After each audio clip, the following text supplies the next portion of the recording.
तो कैसा लगा घर? बहुत अच्छा। लेकिन इतने बड़े घर में आप अकेले रहते हैं? अकेला रहता था, लेकिन अब तुम हो ना मेरे साथ। मेरा मतलब है कि आपके अम्मा अब्बा बहन भाई। मेरे भाई का कुछ अरसे पहले मर्डर हो गया था।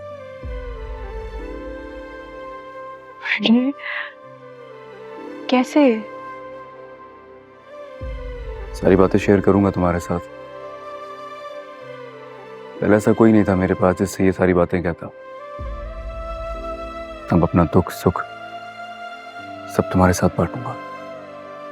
लेकिन आप लोगों की कोई दुश्मनी है क्या? आओ बैठो।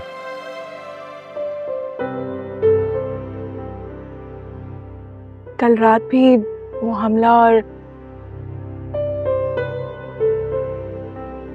जब पैसा और पावर होता है ना, तो ये दुश्मन खुद ब खुद पैदा हो जाते हैं। अलग से बनाने की जरूरत नहीं पड़ती। हम और हमारी हवेली हमेशा से गरीबों का साथ देती आई है। इसीलिए बाबा साईं की नेक नामी उनके मुखालिफिन को खलती थी।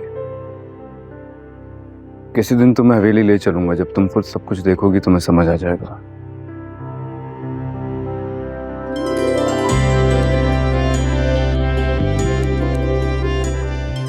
क्या सोच रही हो?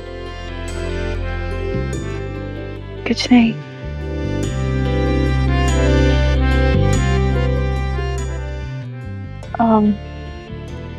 बाबा और अम्मा साईं हमारे निकाह में क्यों नहीं आए थे? अगर मैं उन्हें कहता तो जरूर आते।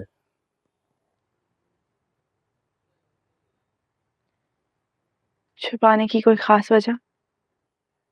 नहीं, कोई खास वजह तो नहीं थी।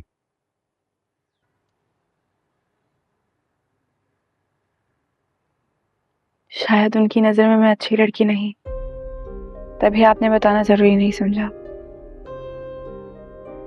ऐसा हरगिज नहीं है। ये सच है कि इस निकाह के लिए मैंने उनसे इजाजत नहीं मांगी, लेकिन मैं उन दोनों को बता के तुमसे निकाह करने आया था। इनफैक्ट जब तुम बेहोश थी तो अम्मा साईं की कॉल आई थी, तुम्हारी खैरियत पूछ रही थी। अगर वो लोग इस निकाह के लिए मना कर देते तो क्या आप मुझसे निकाह ना करते?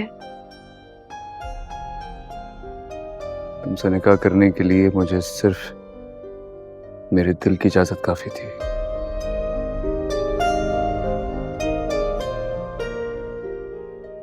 डर लग रहा है। कल को आपका मुझसे दिल भर गया, या फिर किसी के दबाव में आकर आपने मुझे छोड़ दिया, तो मैं फिर से जुनैरा के पास।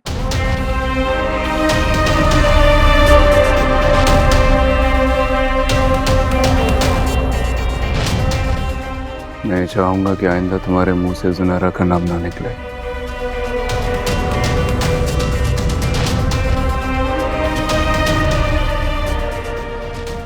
अपने माजी को एक भयानक ख्वाब समझ के भूल जाओ।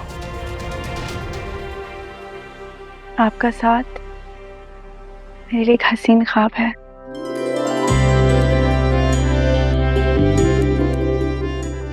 उठकर मैंने खुद को यकीन दिलाया कि ये ख्वाब नहीं, हकीकत है। अपने गुजरे हुए कल को भूल जाऊं, पर फिर भी एक डर सा लगा रहता है।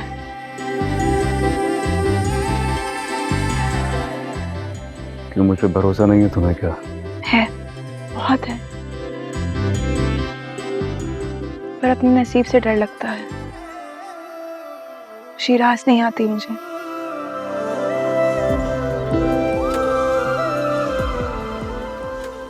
ये सारे डर और खौफ अपने जहन से निकाल के फेंक दो।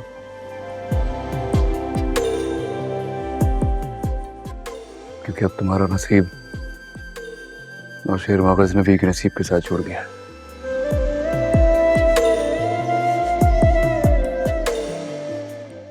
मैं ये घर तुम्हारे नाम कर रहा हूँ। इसकी क्या जरूरत है? बिल्कुल है। कल को तुम्हें डर तो नहीं रहेगा ना कि अगर मैं तुम्हें छोड़ दूं तो तुम कहाँ जाओगे?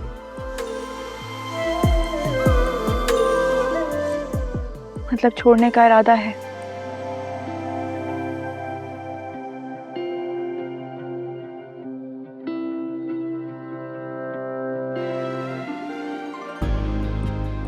कभी नहीं। यह हाथ मैंने सारी उम्र के लिए थामा है।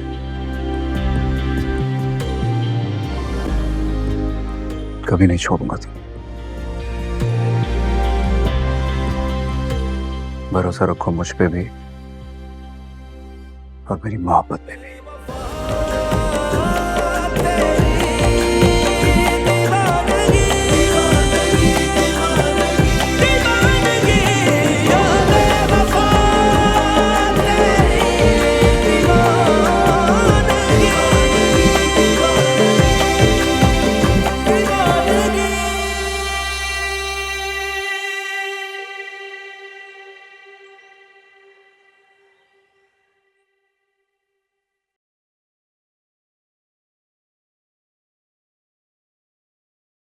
बीबी साईं, खाना खा लें। अच्छा नहीं, खाना ले जाओ। खुद को भूखा रख के किस बात की सजा दे रही हैं? ऐसे तो आप बीमार पड़ जाएंगी। तो पड़ जाऊं बीमार, मरना ही चाहती हूँ मैं। मेरी बीबी साईं इतनी कमजोर कब से होगी कि मरने की बात करने लगी? मरे आपके दुश्मन। वही कोशिश की थी मैंने, पर बच गई। किस्मत अच्छी थी इसलिए बच गई। और मेरी किस्मत, हाँ, मेरे सीने पे तो सांप लौट रहे हैं ना। आप इतनी जल्दी हार मान लेंगी तो कैसे चलेगा? आपको मैंने समझाया भी था कि छोटे साईं को कब्जे में कर लें, पर आपने मेरी सुनी ही कब? इलाका मेरे पे कब्जा करने में वक्त लगता है और कोशिश की थी मैंने, इससे पहले कि मैं वहां कब्जा जमाती, किसी और ने आकर डेरा डाल दिया। जितनी तेजी से आई है ना, उतनी तेजी से वापस भी चली जाएगी। ऐसा कैसे कह सकती हो तुम? सुना है किसी अच्छी जगह से नहीं आई। साईं का दिल बहुत जल्दी भर जाएगा उससे। हाँ, और जब तक मैं जलती कुटती रहूं, हाँ। आप क्यों जलेंगी? जलेगी तो वो। क्या खाक जलेगी वो वहां तुम्हारे साईं के दिल में कब्जा करके बैठी हुई है, उनके घर जायदाद पे कब्जा जमा के बैठी हुई है, और मैं यहाँ जल रही हूँ। आप खुद को जलने के बजाय उसे जलाने का इंतजाम क्यों नहीं करती? कैसे करूं बताओ? बाबा साईं ने, अम्मा साईं ने उनका निकाह तक कबूल कर लिया, कैसे करूं? भले कबूल कर लिया हो, लेकिन आपकी अहमियत अपनी जगह पर है। आप इस हवेली की बड़ी बहू रह चुकी हैं, दोहरा मर्तबा हासिल है आपको, और यही मर्तबा आपने उस कल की आई हुई लड़की को जतलाना है, उसे उसकी हैसियत और औकात याद दिलवानी है।